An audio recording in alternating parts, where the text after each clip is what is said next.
wabarakatuh. Alhamdulillah, syukur kepada Allah kita memasuki pekan akhir bulan suci Ramadan ini dalam keadaan aman. Semoga senantiasa sehat semangat untuk menjalani puasa dan perintah Allah SWT. Setelah kita berselawat, amma ba'du, para pemirsa, saya untuk di sore kita berbuka puasa ini selalu bacakan tadarusan, terutama untuk keluarga kita melalui kisah-kisah karomah. Di dalam Al-Quran banyak terdapat ayat yang menceritakan orang-orang terdahulu sebagai turunan kita dalam berilmu, di dalam beribadah, terutama di dalam misi pelayanan kepada Tuhan. Kisah-kisah teladan yang itu kita bacakan sebagai sebuah upaya agar anak-anak keluarga kita, zuriyah kita itu pertama punya kedekatan dengan Al-Quran, terutama di Ramadan ini. Untuk emak, ibu-ibu, anak-anak muda, terutama remaja putri, bisa kita baca kisah-kisah karomah mengenai Ibu Maria, di mana sejak beliau lahir sudah disertai dengan doa, dan secara surat beliau juga menempatkan nama di surat ke-19, surat Maryam. Ini bisa menjadi motivasi bagi generasi putri, terutama santri, bahwa selain yang sekarang lagi diviral-viralkan artis mengenai puja-puji drama Korea, punya alternatif yang lebih mulia, yaitu kisah karomah Ida Maryam. Sejak belia, sejak remaja, sejak muda, sudah penuh dengan welas asih, sudah penuh dengan teladan-teladan kebaikan, terutama kisah beliau yang menjadi orang ahli ibadah yang selalu tinggal di mihrab. Sampai di surat Ali Imran beliau diceritakan senantiasa kanannya dicukupi ilahi, kali paman beliau ke mihrab mendapati ada makanan tersaji. Nah, kisah-kisah Ibu Maria dengan pengorbanan kemudian sampai melahirkan Isa alaihissalam, kisah kali kepada si penerus kita saat ini terus dari putri. Ada pula kisah seperti Raja Lut yang bukan golongan nabi tetapi biasa, memiliki keistimewaan dan diberikan kemuliaan dari Tuhan. Seorang pimpinan peperangan, seorang panglima tempur yang memiliki kesehatan prima, fisik yang luar biasa, mampu mengang peranan terhadap kejadian yang terjadi zaman dulu itu.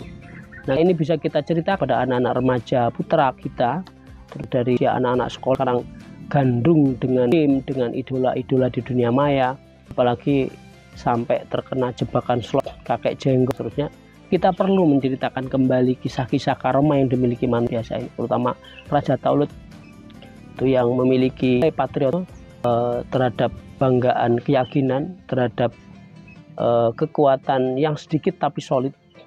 Itu akan bermanfaat di tengah zaman yang sekarang serba pasif, serba apatis, serba ingin menyerah kalah.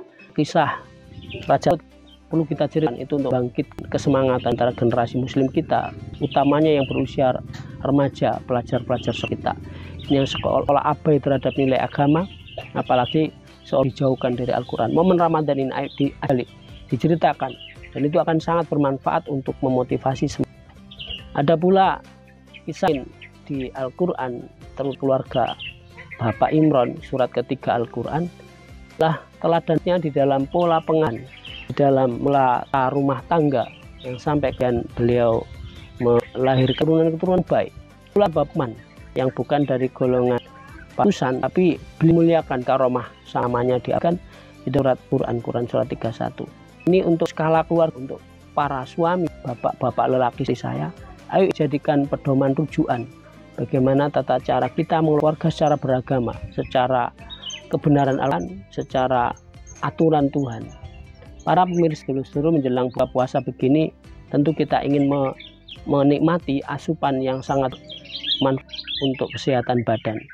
Senyampang itu, ayo kita asupi ruh kita, memori kita, hati kita, hari-hari dengan kisah karomah yang disampaikan Al-Quran, supaya setidaknya pertama ini akan menjadi tujuan.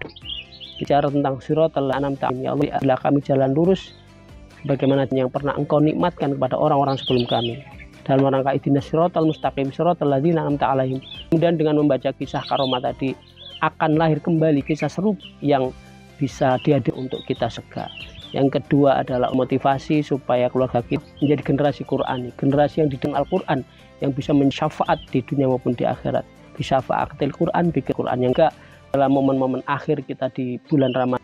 Untuk itu senyampang bulan turunnya Al-Quran, Ayo semakin kita berakhir Ramadan ini, semakin kita ada Quran, semakin kita nanti akan diberi dari Ramadan. Yang keempat, tujuannya adalah supaya benar ya, memiliki motivasi sebagaimana orang dulu yang jika ingin mendapat derajat itu harus dengan pengorbanan, dengan perjuangan dan ketidaknyamanan. Puasa kita berlapar dahaga, mudah-mudahan sebagaimana perjuangan para pendahulu kita. Kisah-kisah karomah ini bukan golongan tapi manusia biasa yang istimewa, diberikan kemuliaan dari Tuhan. Ada pula Ibu Khadijah yang wafat di bulan Ramadan, sangat-sangat darurat, pada sebelumnya adalah sangat sejahtera dan kaya. Ini perlu juga diceritakan kepada keluarga kita bahwa Ramadan adalah bulan pengorbanan, dan di depan ada kisah-kisah karomah yang itu kita ulangi kembali dengan doa, ikhtiar, dan juga peranan di bulan Ramadan. Demikian menunggu buka puasa, mari bacakan kisah ini, kisah-kisah sekaligus kita menjalani prophetic parenting, pengelolaan dari telling story, dari kisah-kisah, dan akan afdol Bapak Ibu membacakan untuk putra-putri kita bergiliran bersama keluarga. Demikian, jadi kita sebagai ruangan telling story dari memori kisah-kisah Al-Quran yang terbaik dan penuh karomah ini. Sekaligus menunggu berpuasa, selama menjalani bulan suci berpuasa, selama menjalani kisah karomah yang kembali dilahirkan di bumi melalui doa dan usaha kita. Demikian, subhanallahumma wa bihamdika nasyhadu an la ilaha illa anta nastaghfiruka wa natubu ilaik. Ya, tetap semangat, tetap sabar, taat menjadi orang yang benar sampai akhirat. Wassalamualaikum warahmatullahi wabarakatuh.